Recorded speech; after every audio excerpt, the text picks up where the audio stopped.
Hello, everybody. I am here. We were hoping so much to be able to use our new OBS session, but the last minute we couldn't get it to recognize. So I'm so sorry. In fact, I took a picture. I've got multiple things here. Mark has worked for days to get our new system set up. Let me show you. Hold on. Okay. Do you see how I have the two arms, one on either side of that cabinet now? And what he finally can you hear me? Can someone type if you can hear from me?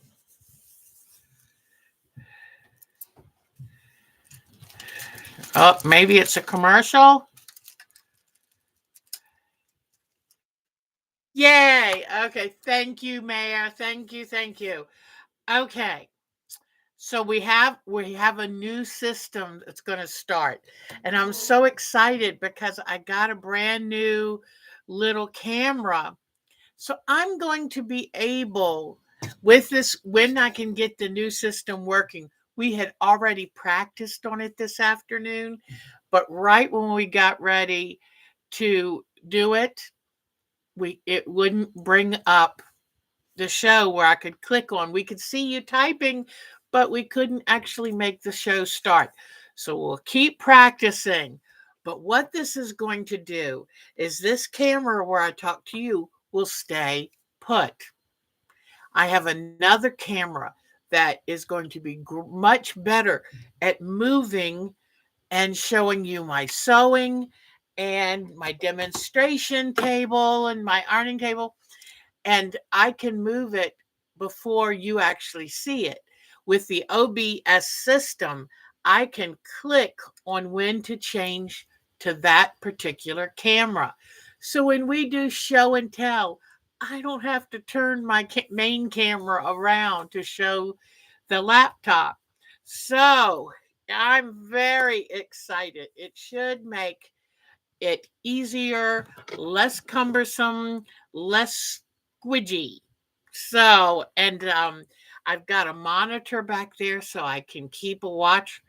So, Mark has worked for days. My son made wonderful videos of how to do the system, and that really helped. And we were down here, we've been down here doing it since 2 o'clock, and um, and hoping that we could get on today with that system. But let's keep talking. By Sunday, we should have it worked out. So let's see today. Thank you for understanding about my headache my headache yesterday. It's so funny. I was in the shower after I got up and I came out and I told Mark, I just don't feel right. I don't know what's wrong, but I just don't feel good. And my neck, honestly, is still a little sore. But I said, I don't think I can do a show. I just don't feel right.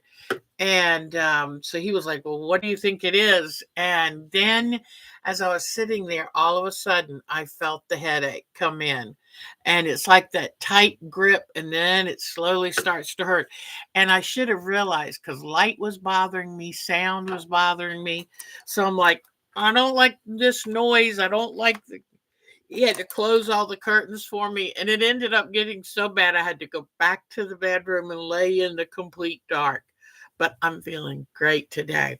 So I'm sorry I had to cancel that. And thank you for joining us today. It looks like Alberta's here and Debbie is here and Mare is here. Bonnie is here. This is so good to see everyone. And for all of those who won patterns, I put them in the mail Thursday, and they should get to you hopefully very soon. So, okay, I wanted to apologize. Last week I said this was our 8th anniversary. It's our 7th. Mark said when he was working on this OBS system, he said, This is your 7th anniversary. So I jumped ahead, got a little too excited. And I think Bonnie has been with me most of the time. I cracked up when Bonnie said she first started watching me because I was just trying to learn how to do this and I was constantly making mistakes. And then, oh, yours came in the mail today. Good, good, good, good. And and yeah, I can remember. I can remember having to do the live streams 2 and 3 times because it would just freeze up. I didn't know what I was doing. Oh, and I remember I had poor internet at first, so it was always a challenge. And I just had to learn it all. So 7 years, February 18th.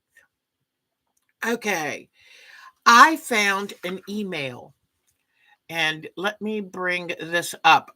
Um, Mary Mayhem. Let me hold on 1 second, guys.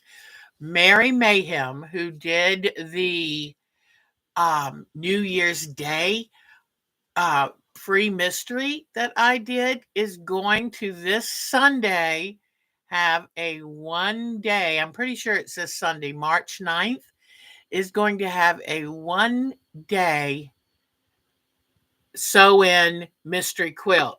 So let me come back to y'all and put this. I'm going to post a little. I have been really bad about. Let me get rid of this dot right here. Okay, I have been really bad about checking my emails. And so one day I spent some time trying to um, delete excess emails, and that's when I saw it. So sorry for the late notice, but this is Mary Mayhem who does wonderful mystery quilts. If you don't know what a mystery quilt is, it's a quilt pattern that's given to you one step at a time. So you don't know what the outcome is going to be. So I wouldn't recommend using your best fabric from your best stash because you don't know if you could make it a better way. Um, or you can print out all of the steps as they come out and then do it at once you know what it looks like. But they're a lot of fun. And they really help me with my piecing skills because when you do one step at a time, you really focus, you concentrate on that one step. So that's a good thing. So I love mystery quilts. Now, oh, and speaking of mystery quilts, our Mary, I sent her last year's mystery quilt in the mail. She was like, I'll finish it because I was working on it and I just didn't like the colors. And it was either last year or the year before. And she finished it. So I have a picture of that today. That'll be fun to show you. Okay, one thing I want to show you is, remember I was talking about this Valentine's necklace that I made myself, and it came out of a bag, off a bag of Lindor truffles that Mark got for Christmas, and he was going to crunch up the bag and throw it away. And I said, wait, I could make a necklace from those. They're such pretty. It's all shiny metallic. Well, remember when I was showing you how to make the bead last week? Because I love paper bead necklaces. They're so lightweight. And I always put them on a stretchy string because I got a big head they have to go over. But I wanted to show you that look how much better they look when you paint the tips of the beads with a matching color. So last week I was showing you where if I bent them, there was all these white tips that betrayed. Now, if you look way back in there, you can still see some white paper if there is white paper, but painting the tip really improves the look. So I thought I'd show you. This is now complete and it makes a big difference. And I'm so glad I finally found out, what do you do with each end where the white paper shows? And the easiest thing is dip it in a little paint, let it dry. And just acrylic, your regular acrylic. So Then I have, and I'm not going to be able to show you the easy way. I will show you the pictures. See, if I had the OBS system, I could say, I want to show you my Sparrow quilt and where it is today. And I could click a button and the pictures would instantly come up. Wouldn't that be great? So hopefully on Sunday we can do that. So, but I have pictures. My Sparrow quilt has now been completely assembled. And I'll show you, I did put a pink flange on it, but I put it to the edge. And so when we do show and tell tonight, I will show you the Sparrow quilt I'm quilting. And speaking about quilting it, I said, how do I quilt the Sparrow quilt? And I tried doing a few things with it on the frame and I didn't like it. And that's a lot of tearing out stitches. So I typed in on Google and said, how to quilt a Sparrow quilt. And sure enough, some things came up. So let me go back to here and get the shortcut to a wonderful gal. Okay, let me hold on. I'm getting there. All right. Okay. So I copy and then I will paste this here for you. This gal is great. And let me see. How do I paste it?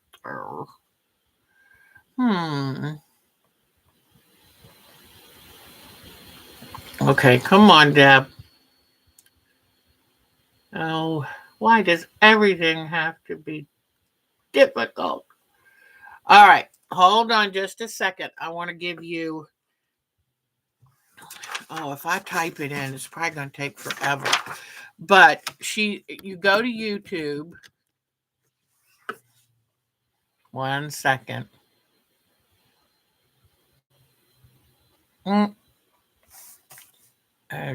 Oh, I'm on the wrong thing here.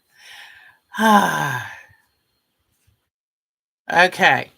So let me go back down to, whoops. Come back up to this.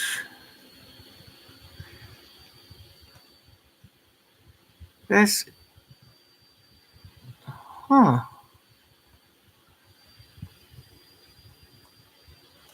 Okay. I don't know how to get this reading mode. It popped up to a reading mode that I don't want on there, and now I'm not sure what to do. Thank you for the thumbs up, because you know what? As we begin our 8th year, I would like to reach more people even now, because I plan on doing this. OSB has made me excited. I plan to get this room cleaned up and organized and doing even more fun things this year. So let me go back down here. All right, and I'm going to try it one more time. Let me see if I can copy. All right, and then I'll come back to y'all, and then I'm going to try to paste it. Okay, I think I got it this time. Yay, I did get it this time. So, ta-da! Now I've closed out that window that was bugging me. This gal did such a nice job of quilting, and I think that her and the piecemaker, the woman who actually pieced the quilt, I think they got second place in a quilt show.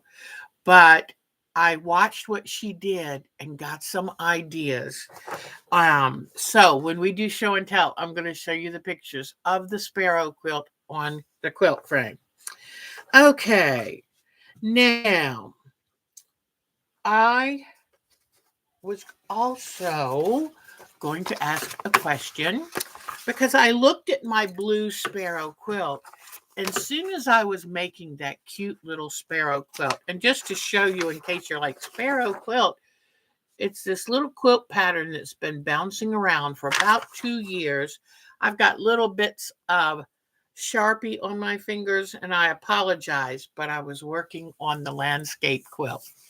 So, this little quilt, Sparrow quilt, has been bouncing around the website for a couple of years, and I really enjoyed making it. I think there's something just so cute about these chubby little sparrows. So, I was thinking, okay, what colors I knew from the beginning I would want to make a new quilt. Here's another picture from the pattern. It's just cute as it can be.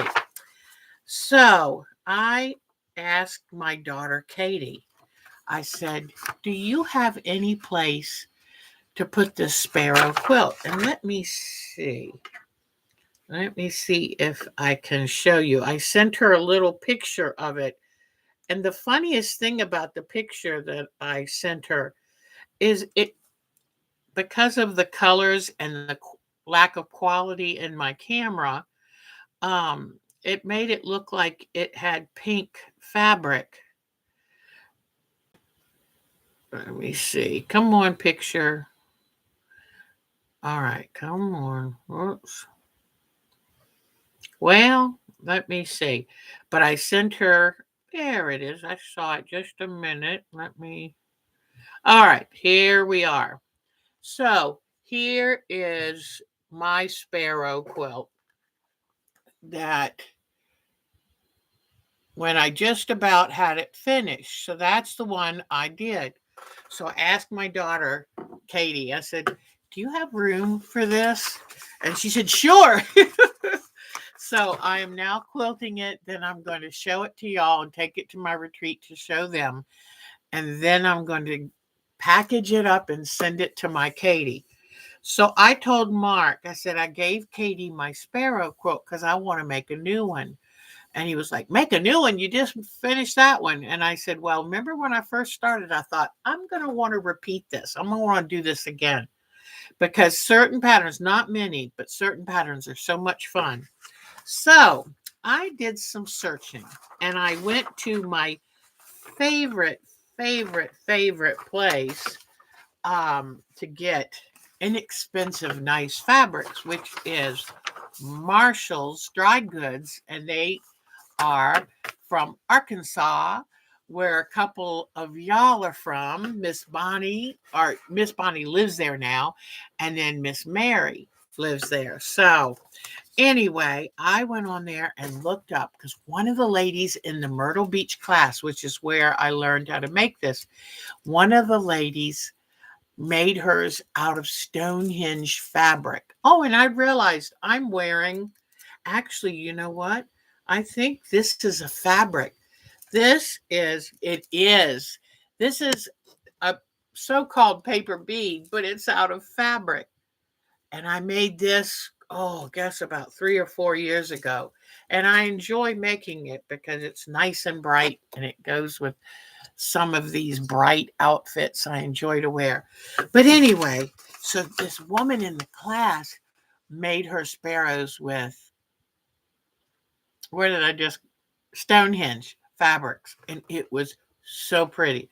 So I went to Marshall's Dry Goods and I typed in Stonehenge type fabrics. And look at what things I found on their site. So I am going to probably delete one or two of these. I know Stonehenge fabric. Mark was like, what is this about Stonehenge? And I said, you just have to trust me. I showed him a few. I just said, they're just wonderful. So I'm thinking of making this color the background, like a sky. And then I'm thinking, now I'm going to, take away, that purple right there. I'm going to keep the darker one, but the lighter one right there, I'm going to delete. And I think I may just delete this one here. It's just got a lot of orange in it. I don't need it. But I tried to take colors that were semi-realistic with my love of jewel tones. And I'm thinking I've got to spend some time cutting and pasting or coloring the pattern comes with a coloring sheet, which is really nice. But I'm thinking that these are going to be, this is a very pale bluish gray, and this is supposed to give a yellowish look to the birds. So I'm thinking that I wanted to see what y'all thought of it. And I'm thinking this might be really cool to do a new sparrow quilt. And Mark said, didn't you have a bunch of quilts lately that you've been wanting? Yes, but I mean, how do you explain this obsession we have? So, but the nicest thing is Marshall's Dry Goods. It's $4.99 a yard, so that really eases it. That really makes it a lot better, doesn't it? All right, so I just wanted to show y'all that.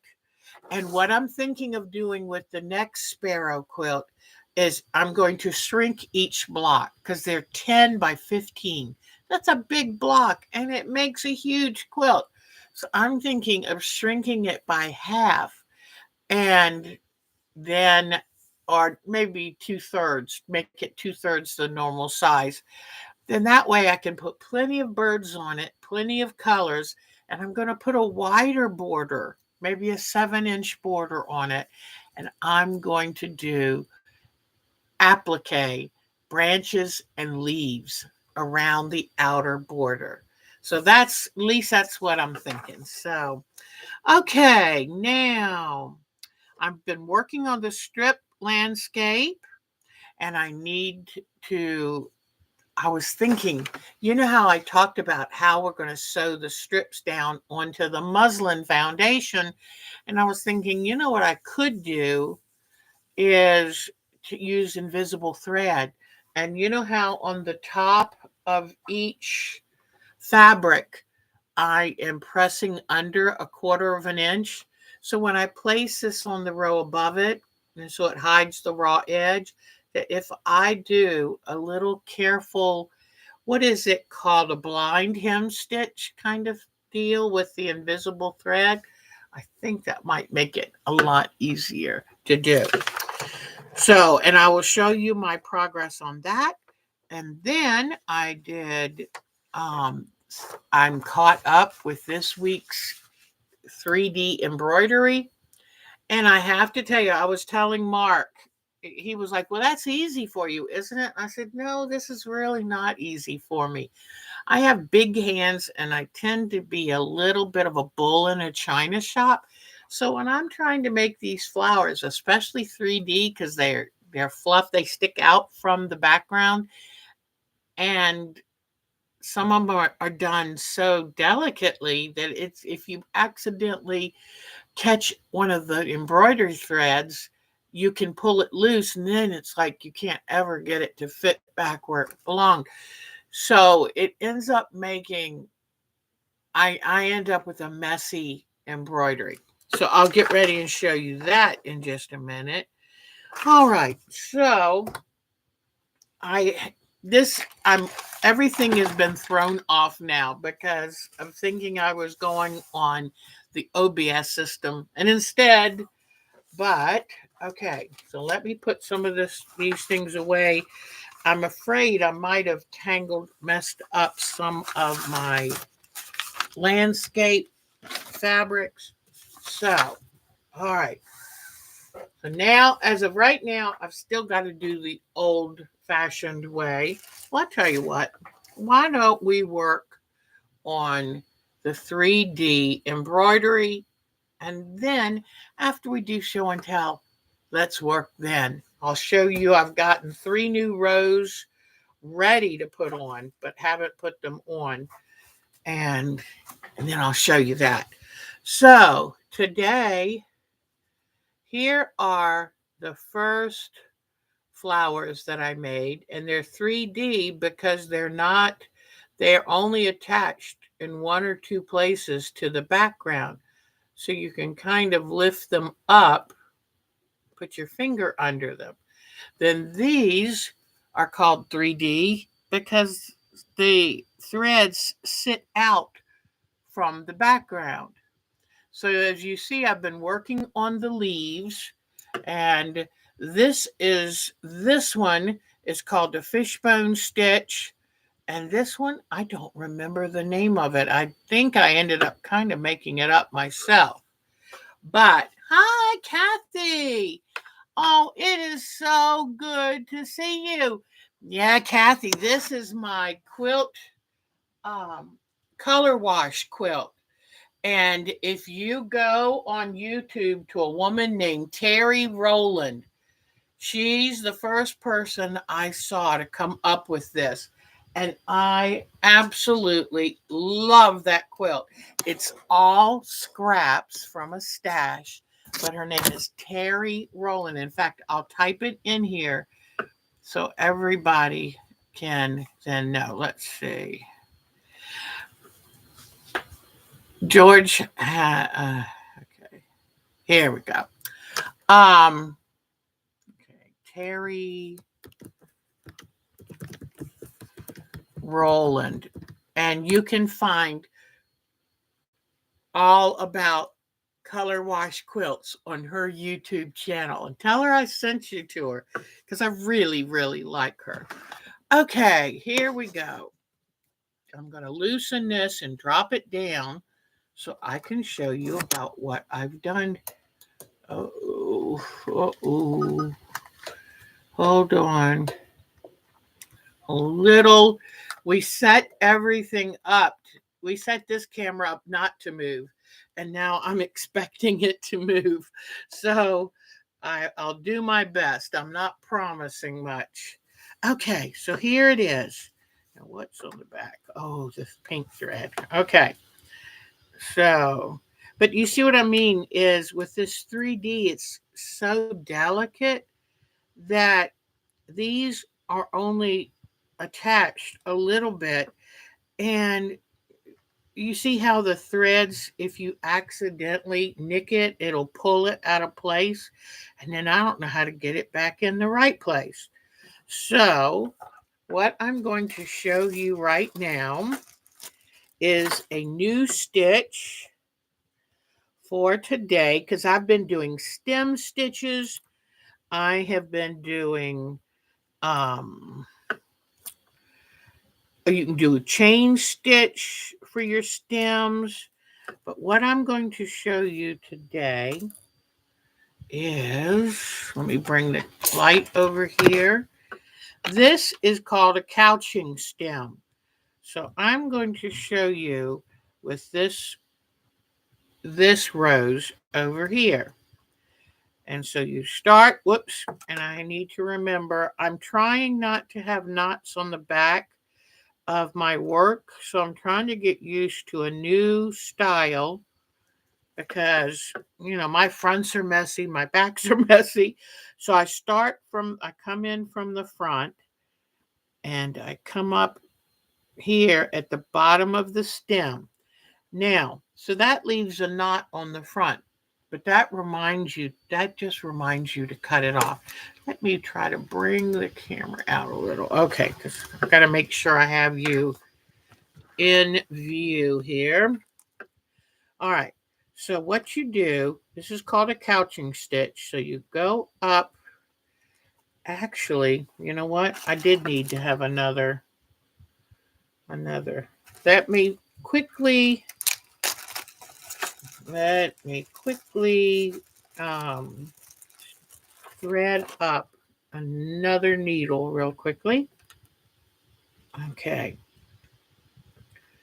Right here. Well, let me put my glasses on. Bonnie, old habits really die hard. Bonnie, the first year here with us, kept saying, Deb, put your glasses on. And she was right, Okay. Here we are. All right, so I'm just going to get probably about 15 inches of floss, and I'm using all 6 strands. I've noticed with the 3D crowd, they use plenty of thick floss. So, okay. So now I have this strand, and it's going to be the stem. Then I'm going to come in about every half an inch or so. Oops, wait a minute. You know what? I'm just going to knot this on the back. I just can't do it all at one time. I'm a Deb. I can't manage too much at once. So you just come up and over, which anchors the stem down. Then you go up about another half an inch and come up and over the stem there. So you see, it's called a couching stitch because you're just taking a stitch and putting over the stem to hold it in place. So I'm going to do 2 more and then this is done.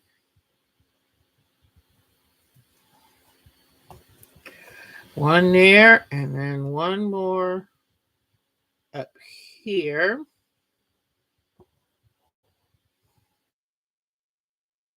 Okay, now I think I'm going to leave that new needle to do the leaf.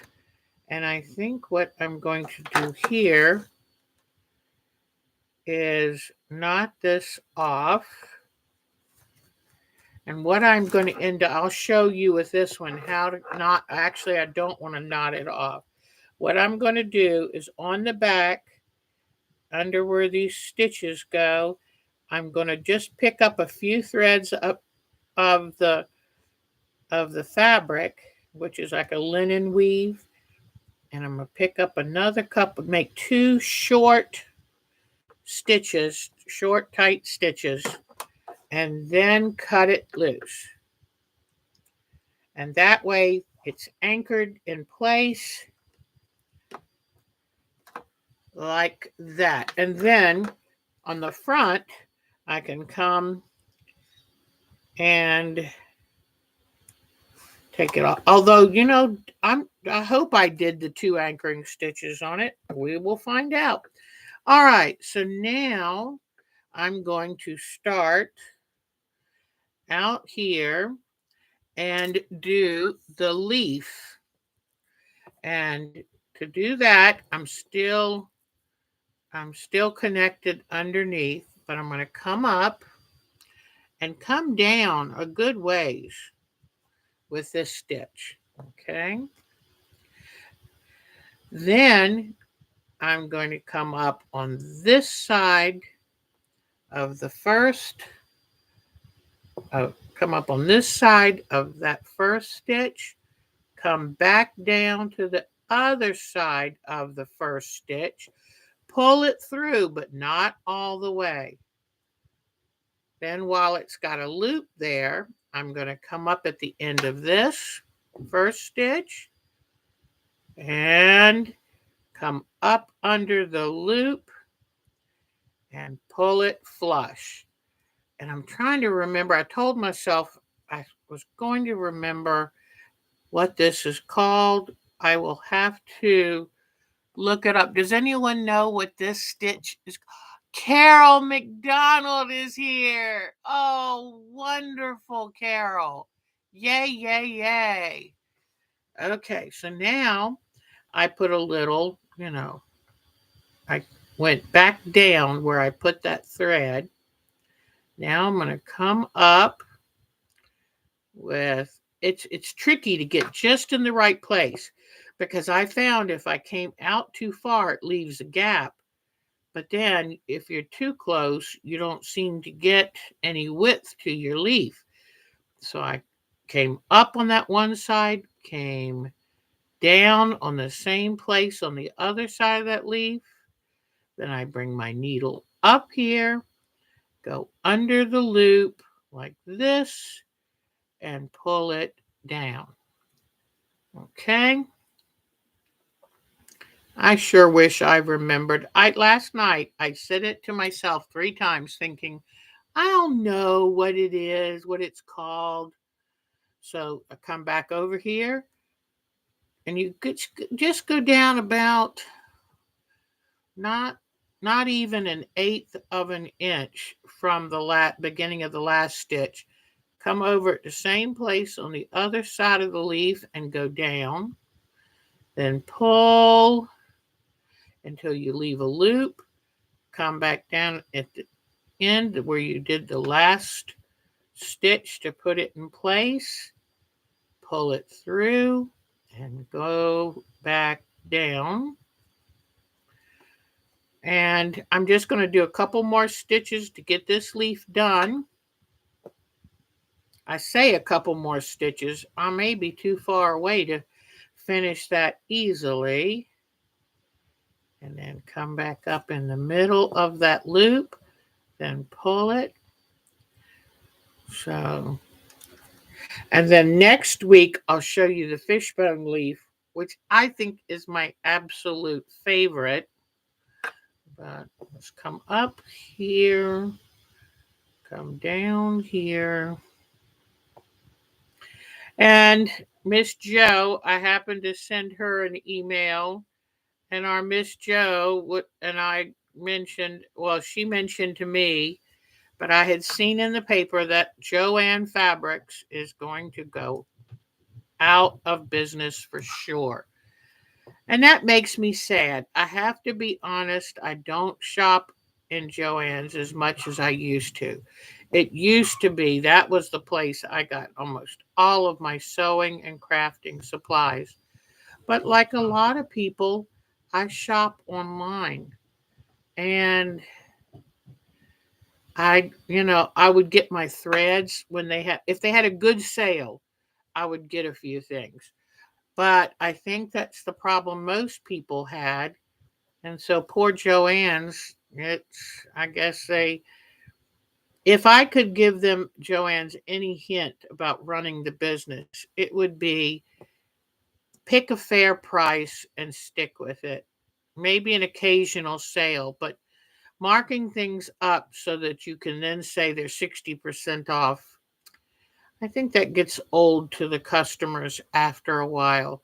And this past Christmas, I ordered some ornaments from them, and they came in all broken. So I was just kind of, when I would try to order something from the store to do a pickup, it would not be ready. It's just, I don't know. It's just kind of sad, but I think they had kind of lost their way. And I think they've been in business 80 years. So that is a long time. All right. So here is that leaf that I did. And in this case, I started to knot it, but I'm trying to, if I'm going to learn better skills, I have to do it all the time. So what I want to do is make sure that I'm not this is not going to show from the front. So I'm just going to pick up a couple stitches real quickly and then go up here through these stitches like this. And that's probably good enough. All right. So there we go. So now, yeah, you know what? For me, I would have to use some very pale matching or thin matching thread and tack this down better. All right, so here, let's see if I have enough already threaded. I think I do. All right. So I want to do this rose just a wee bit differently.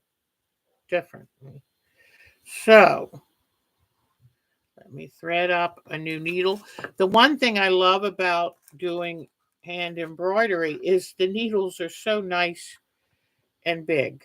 So, and the eyes are big. So it's very easy for me I like the smaller one. Okay.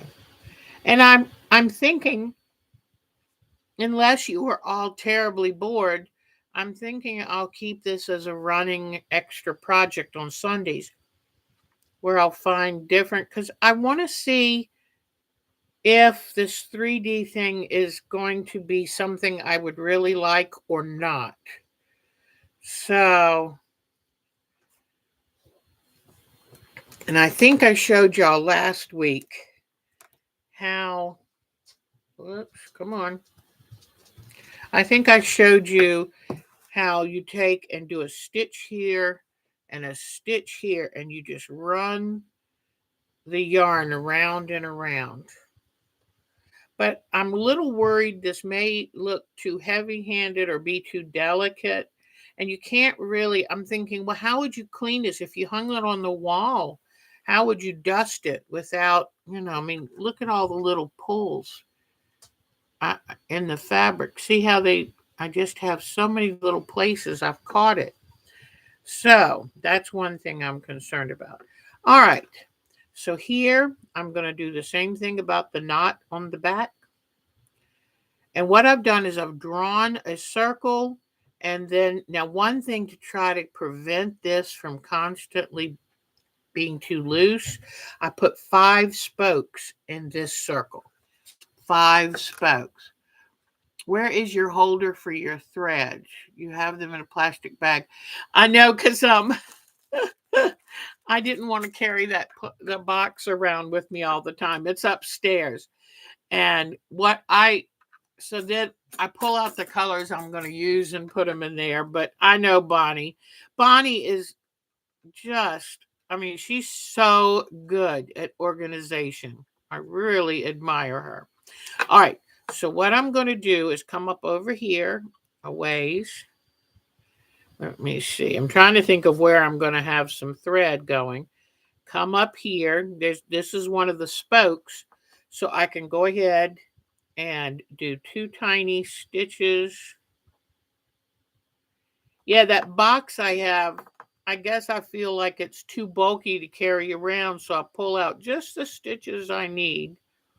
All right, then I'm going to come up in the middle here. This is one of my 5 spokes.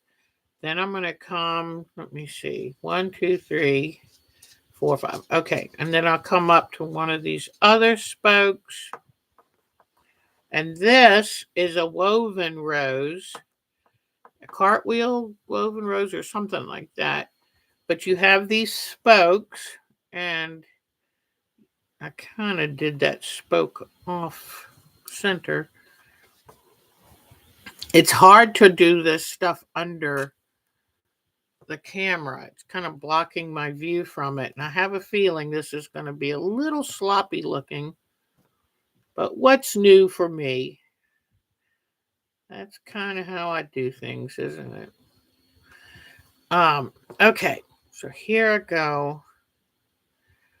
I just like to show y'all what it's really like, because you know what?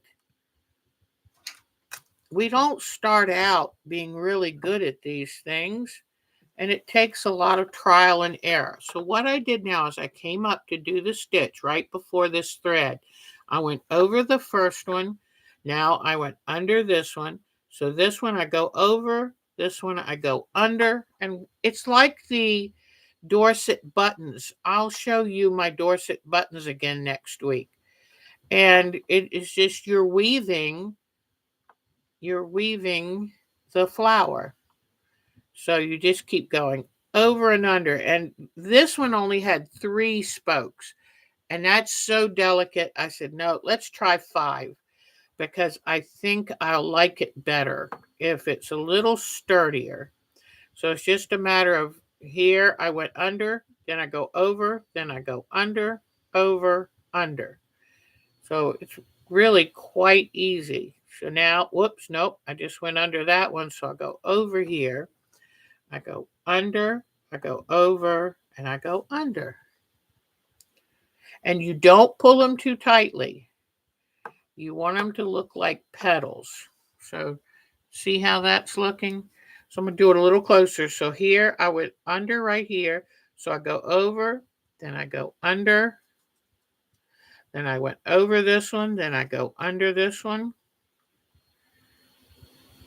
I go over this one, so I go under. Now the lady where I learned this on YouTube, she uses the back of the needle. She finds that easier, but I didn't, so I'm going to go under, over, under. you get to where I've done some endorset buttons, which is a weaving technique that I can, it's just easier for me to do several at a time. Under, over, under. All right. And just keep it loose. Keep it nice and loose and flowery. Okay.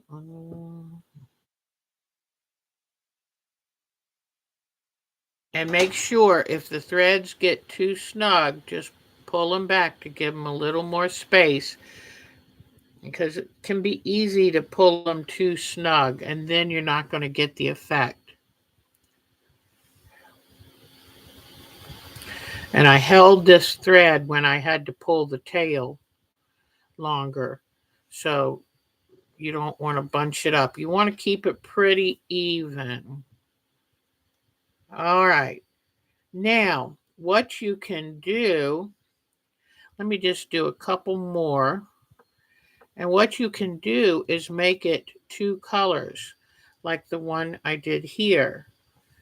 So let me finish this thread, and I'm going to go ahead and act like I'm going under this one, but I'm going to drop it through. And instead of making a knot, let me make sure, whoops, I started to pull it a little too snug. So hold on. See how this, now just in that little bit of handling. Okay. That's tricky, that 3D stuff, the stuff hanging there. So now all I'm going to do is just take 2 small stitches, making sure they won't show from the front. 2 small stitches like this. Then cut my needle, my floss off. Now,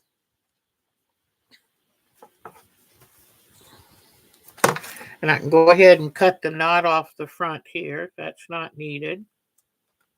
All right, so now what I'm going to do is take a lighter pink. Let me see, I don't need that many. Just 1 or 2 knot for the knot is all I need. I'm learning how not to waste, but to make sure that I use enough. All right, so I'm going to go ahead and come up over here. And I'm just going to make 2 quick little stitches, because I know all this will be covered up. 1,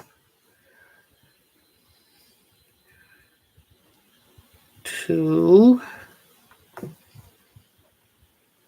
Okay. And I'm going to go ahead and just, let me see, that one went, did the last one go over or under? I think it's under. That, and this is the tricky part. You want to keep that tension loose. I'm going to go over this one, under this one.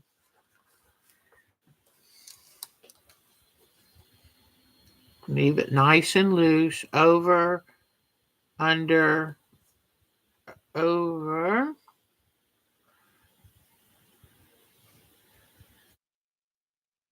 Over and under again. Going under, so this one's over, then this one's under. This one's over. Okay. All right, that was under, then over, then under. Making sure it's not too tight. Then over, then under. Oops, hold on, let me turn it around. All of this is very awkward to me. Mark was surprised that I find this cumbersome to do. Feel like my hands are too big, because I can do tiny stitches on English paper piecing. I can make my applique stitches invisible. I said, but I don't know. For some reason, I find this a little cumbersome. Now something has gone wrong because I'm looking. No, okay. There's the under, here's the over. Okay, I thought I had missed something. Over, under,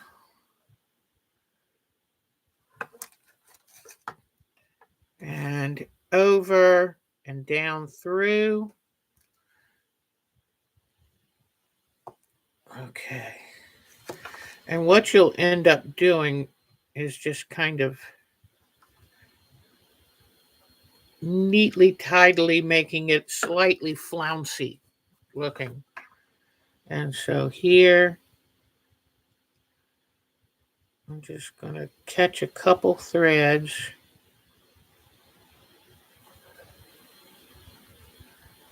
Because I'm almost out of thread. Pull it through carefully. Make sure on the front it wasn't too tight. And trim. So, here are the 2 roses that I've done this week. And see, the thing I worry about, since it's 3D, it's you have to be so delicate with it. But here are my 2 roses. Here are the couching stem. And let me go ahead and take this knot out too. And I think what I'm going to do is later on off camera is I'm going to do a few more rows of the lighter pink for this one. I just ran out of thread. Then I've got 2 more roses to do. Then for next week, I have a system. You use a clip of a straw, and you're going to do that. It's a stitch like a crochet stitch to do this flower. So it's going to be really interesting to see what this does. Then I'm going to teach you the fishbone style of leaf, and then and I'll go ahead and do the chain stitch for the stem. So it'll be a new stem stitch, leaf stitch, and flower stitch. So we will do that next week. But thank you very much for watching this. And don't look, Bonnie. Bonnie is neat and tidy and organized and together, where I'm not. I'm kind of what I am. So there is, and we'll just look real quick. So I think it's coming along. I think I'm going to make this flower yellow so I can I need something a little bright. So there we go. So I'm trying very hard, but just understand Deb is not good at gentle and delicate. I'm just not good at that. All right. Yep, let me see. Okay. All right. All right. So now I think that we'll talk about this soon as we do show and tell. And hopefully, this is the last show and tell that we'll have to do it this awkward way. Because next time, we are going to have the OBS system working. I just know it. Mark's worked so hard for this. So let me set this up the old way. And, okay. Want to make sure nothing comes, because like I told you, this camera was now made to be stationary. So a little different, but we'll have it right. Mark has worked so hard. I just appreciate what he and my son have done to try to get Deb into the modern world. Okay, let's check out show and tell. And I want to got some great people who sent in more pictures. I can't thank you enough. All right, we're going to go to Oh, that's right. I need to show you my new. Mhm. All right. Let's see. Where is Quilting Sparrow? Okay. And here is where I'm going to show you that I've got the quilt on the frame upstairs. Come on, picture. All right, here it is on the frame. So here's a sparrow. Here is the sashing with cornerstones. Here is the border, and I put the little flange on this side. Then I have decided I'm going to bind it with the pale gray green that's in the quilt. But I thought I was afraid if I put the flange in here, it would just be too close to the pink there. So I moved the flange to the outside edge. Okay, let me bring this up and go to the next picture. And this, I'll go ahead and just tell you a little bit about the quilting. Around the edge is a branch and leaves. Then these are little wave-like things that are just supposed to be little air currents blowing through the leaves. Then there's a miniature little loop and leaf here. And this is an elongated clamshell that I learned from that lovely lady who I gave you the link to her site to quilt it. Now, on my own, I just picked out large leaves. Here is the small loop and leaf, just to give it a little softness. I learned from her to do a little feathery thing near the nose. Let me see if I can see that little feathery thing. My one worry is I used a blue background thread, which goes great in the background, but it shows up on the light colors. And I'm just not going to change color for 5 different fabrics. So here is this is what I learned. I I I saw, well, actually she didn't do a beak feather. She did an eye feather and she did lines, but I didn't want to have lines on this. So I did the eye feather. I did the nice elongated clamshell here, and then she did a big swoosh of feather in the body. So there is my poor attempt. She does really cute feathers, but I'm not real good at cute. So, but there's that. And here's the other side again, showing you where the flange is. Here is the sashing with cornerstones and that little bit of quilting there. Now, let me see. I think I have one more. Do I have one more, or was that it? Let me see. There it is. So here it is on my frame upstairs. And it makes me a little nervous to see the blue on the white, but I think I've just got to get over that. So, but this is a big quilt. It takes up most of my frame, and it's just as long. It's almost a square. So, this is going to be a week-long project at least for me. So, because I'm taking it a little bit slow until I get all my muscle memory down. But I think that's the last one. So I just thought I'd show you where the sparrow quilt is today. Okay, now I'm going to go to show and tell. Let's see, show and tell. Okay, and don't forget, fell in love with this pattern. And so at some point in time, we may work on a quilt like this. Isn't that pretty? Just beautiful. Those are my colors too, let me tell you. All right. So now I'm going to, okay.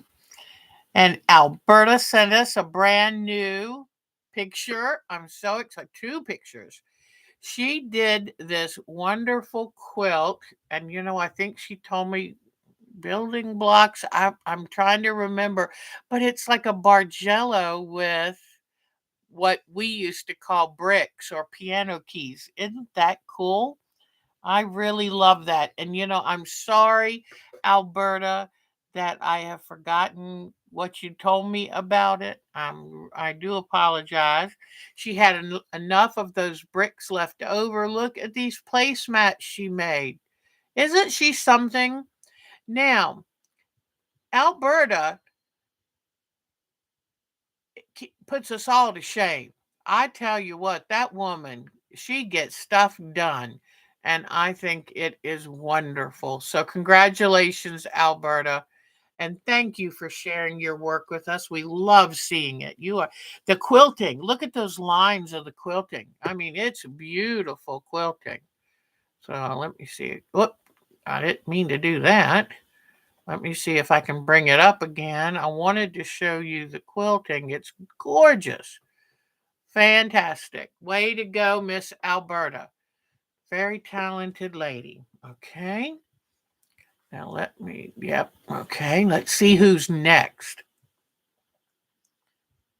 Let me see. Miss Bonnie. I think, yes, Miss Bonnie did. A cat wall hanging. And I think this is adorable. Just adorable. And I love the fabric she used. And I think she did this as an exercise in art landscaping, art quilting. So great cat. I don't know if you drew that yourself, but that's a perfect cat. So thank you, Miss Bonnie. All right. One of the reasons I'm a little slow and awkward today is because my mouse, my little mouse dot we've got let me see. I don't think I can show you, but we've got over there is a different monitor, and my mouse dot keeps going over to that monitor, and I have to try to get it back here. And y'all know that this kind of stuff is not my forte. All right. I was trying to think. I thought Debbie had sent me something today, but I don't think I've got it. Let's go back to Miss Julie's last two. They are wonderful. Ron the Trapper. Look at that. Isn't that wonderful? It's like history. And I love how she did her birch trees and branches and just lovely. Just lovely. And then she has another one, Todd's quilt. And this is a hunter, and she made it for her son, Todd. And I think that is just wonderful. Julie, you are very talented, hon. Very talented. So, okay. So that was Julie's. Let me. Mhm. I will be. I'm very excited about doing the OSB system. So hopefully that will happen soon. Now, we have two from Miss Mary. One is this one, which this she made one more block of her English paper piecing from last year. I'm so excited to see this. So, and I'm anxious to get my last two blocks finished because I want to start this year's. I've got a brand new one already picked out. So, Miss Mary and I will be busy, I bet you, this year on this. Now, remember when I was talking about the mystery quilts? Well, there was a mystery quilt that I did, and I just couldn't get into it for whatever reason. So I sent the blocks I had done to Mary, and look what she did with it.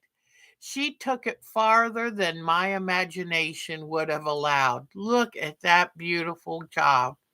So I sent her some of these blocks in here. She added to them, and just look at that. So brava, Miss Mary. That's wonderful, hon. I just love it. And I love her border. I love the inner border. I mean, it's very exciting. So, way to go. I love what you've done with it. I couldn't be more tickled. It's much prettier than I would have finished it. So, way to go. All right, let's see who is next. If I can get my mouse to stay put. All right, let's see. I'm looking. Um, I think. Oh nope, Miss Vicky. Miss Vicky's been busy. Can't miss Miss Vicky's. I love this landscape. She did the same thing. She wanted to try her hand at some different skills in landscape, and she did a great job. She's got ruched flowers or gathered flowers with button centers. She's got deer. She's got lettering. She's got a wonderful barn, mountain, eagle. Oh, she's got the whole barnyard, goats and chickens and pigs and cows and sheep and even an owl in this tree here.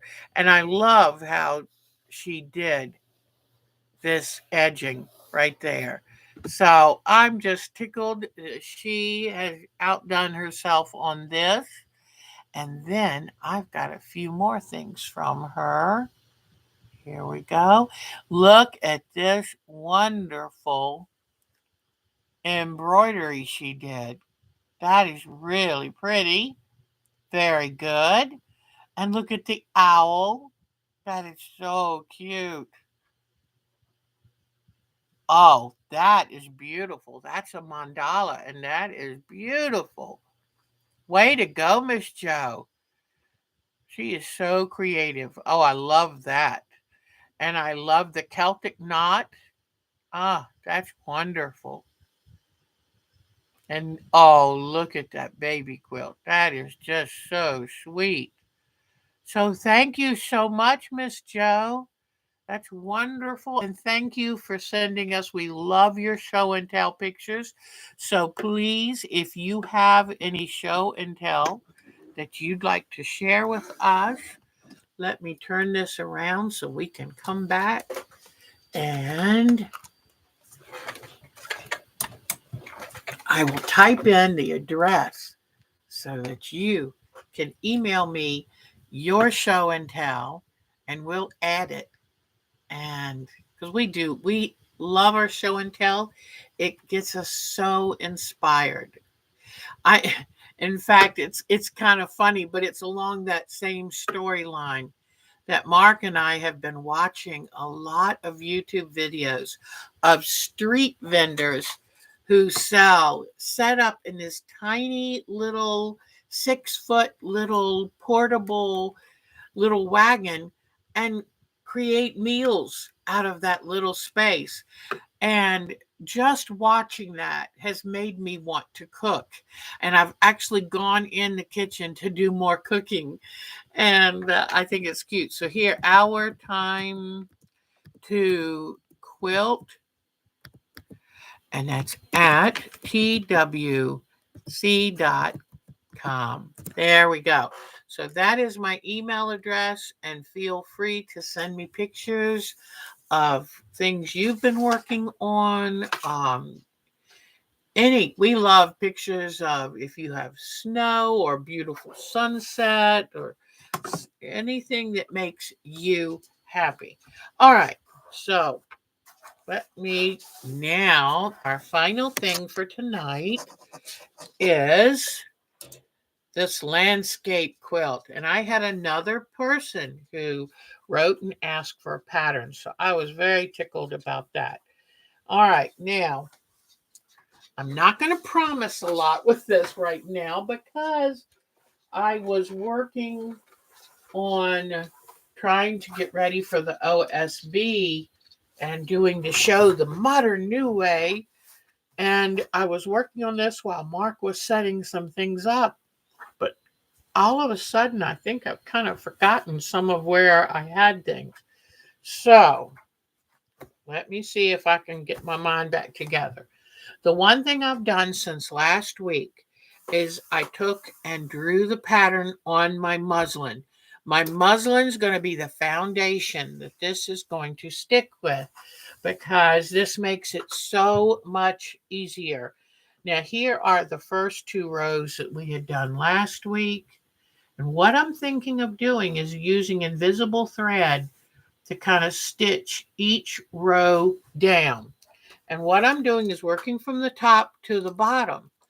So that's why I'm folding under the top part of each row so that when I go to stitch it down, you can't see any of the thread that stitches it down. This place, the bottom stays raw because it will have another piece put over that. So let me see. I just want to, so this is folded under, so you can just do a fine little sewing stitch along that, then leave this raw because the next row will go over it like that, okay? So that way you can do it raw edge if you wish, but I didn't really want to do it that way, okay? So now I've got, let me bring over my inspiration photos, and I I moved it, but I like having the original drawing too, because that making sure that I'm putting things in the right places. Now this is going to look really busy and messy to you because what it's got the lines every half inch.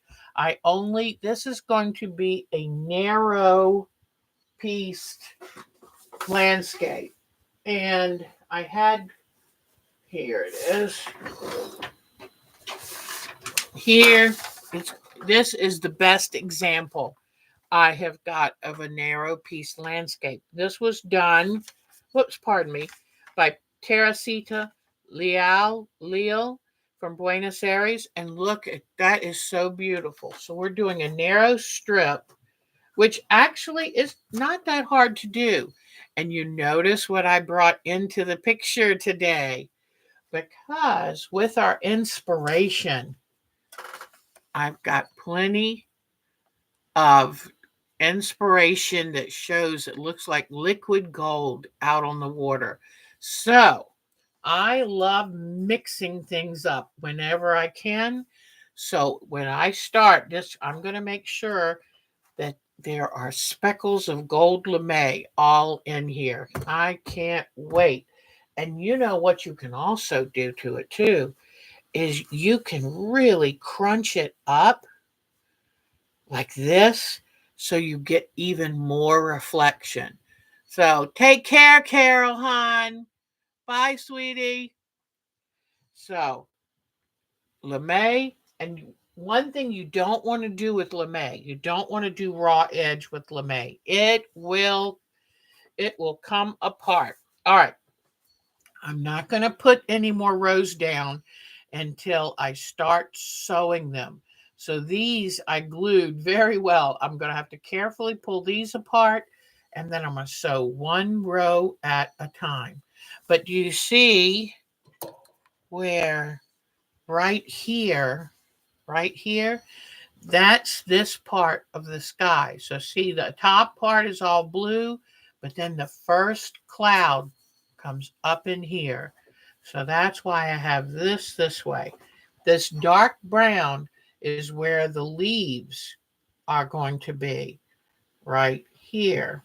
Okay. And then with this row, good, my iron is warm. I like the cordless irons, but they're not as hot as I wish they were. So, but they're pretty good. All right, so now for this row, I already had 2 other rows done. What I'm doing with this one, I'm bringing this in for this edge. Okay, and let me show you this. All right. Part of the sky, I'm using this inspiration photo. Remember what I told you is the sky starts dark, and the closer it gets to the horizon, the lighter the color gets. So that's why you'll see this quilter did this. You can look in any photos you want, and it's always darkest at the top and fades as it gets to the horizon. But now this is what I'm using right here. So you can see there is some blue sky, but then the clouds kind of come in. So that's what I'm working on. I've got the darkest color here at the top. And let me see. Good. Yay. I got this to come apart. All right. I always worry because when I use tacky glue, it does stick. All right. So here we go. Here is the top strip right here. And I'm just going to press it down just to kind of make sure it's straight and laying there. And only a ½ inch shows. So here is the second part. And here is a lighter color. And now when I do these, I'm going to have to make sure it's nice and straight. And I may want to get a ruler as I'm pinning this in place to make sure just a ½ inch shows. Right here needs to be re-ironed. It was trying to go up a little.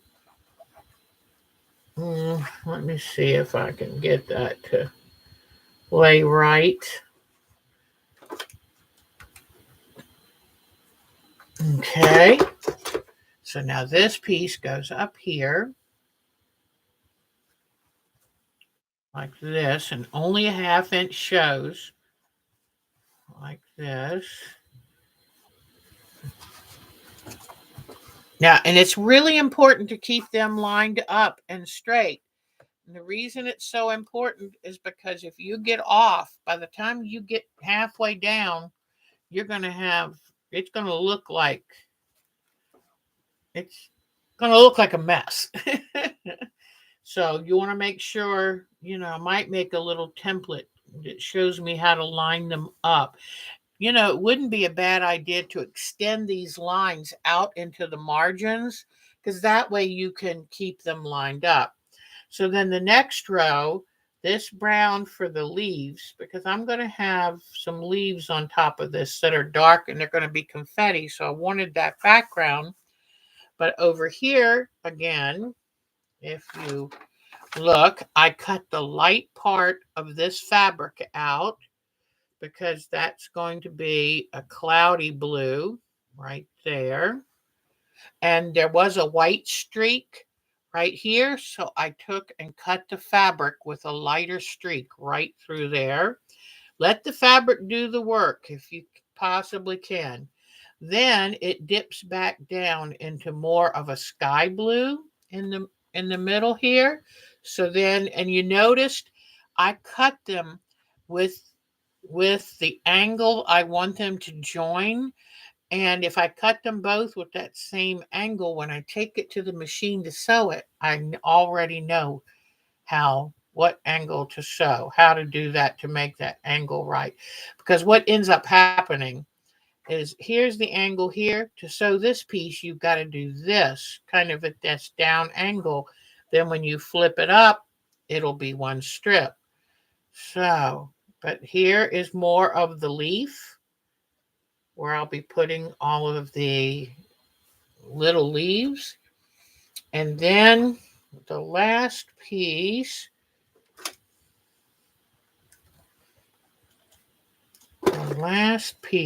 let me see, whoops.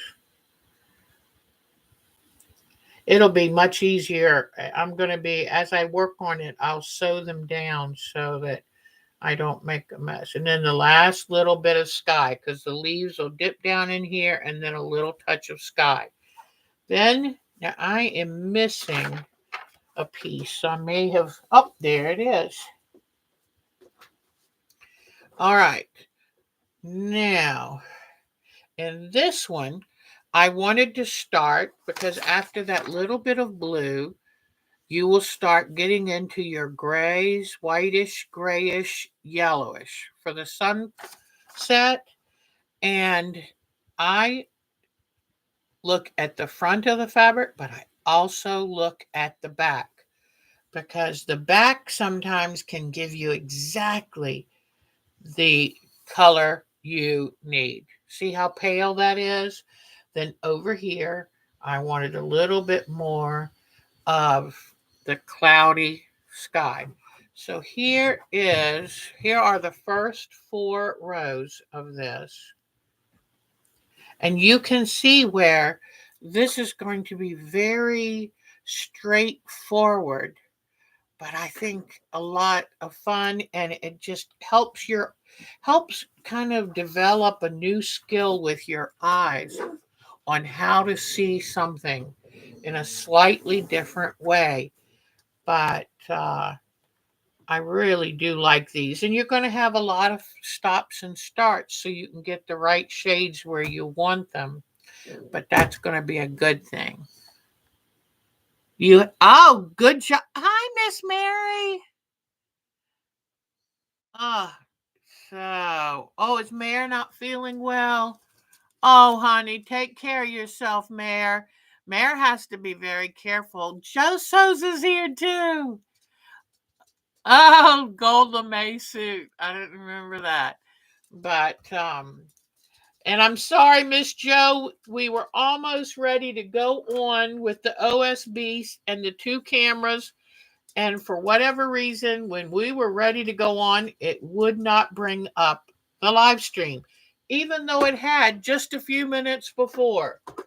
So Sunday, we're really hoping we'll launch, and maybe I'll get some cleaning up done this week. So when we launch, it's a nice clean room and um, nice new video system. So, okay, here we go. Mark has been working so long and hard on. Oh, and just to tell you, I had a little trouble lining up the patterns. So if some of my patterns are kind of wonky in the way they printed, they might have tilted a little bit funny on the printer. Just, storm through, make it your own. So, but I kind of shortened the dock and moved the bird over, so that's good. And I can't wait to use this in this quilt. So excited. All right, so we will get back with this Sunday. I hope to have a lot more done, maybe even half. That would be great. And then I hope to have my Sparrow quilt off the quilt frame. So we're getting there. I feel like, even though I had the migraine yesterday, which was not pleasant, I complained to Mark. I really shouldn't have complained to Mark, poor guy. But I said, if I'm going to take a sick day off, I want to feel good enough to enjoy it. And this is not good enough to enjoy it. So I said that in my little best whiny voice as I was headed back to my dark bedroom to lay there and moan. Oh, thank you. I'm feeling very good and happy. And tomorrow it's going to be 65 here. Cannot wait. You know how I tell y'all, do something special just for you. I think I'm going to plan a picnic out at a park with Mark. So we'll see how that goes. Well, take good care of yourself. Please do something really good. You get a blizzard tomorrow. Oh, no, I'm so sorry. Oh, Mary, did you get your mail today by any chance? Bonnie got hers. But Miss Joe's, I sent all of you the tracking number to see where your package is. But no, I'm thinking that Mark and I need to have a little picnic tomorrow. All right, everybody. Oh, I'm sorry. I'm sorry. Well, have a great week. Do something special just for you. Spring is coming sooner than I was hoping, because that means then I have to divide my time between outdoors and indoors. And I was enjoying this winter, hunkering down with all my handwork. But thank you. Y'all take good care of yourself. And hopefully the OSB will be here Sunday. Take good care. Y'all are the best. Bye-bye, everyone. Stay warm, stay happy and healthy. All right, now, oops. I will be up. I think I'm getting it. Take good care. Thanks for joining me. Bye-bye.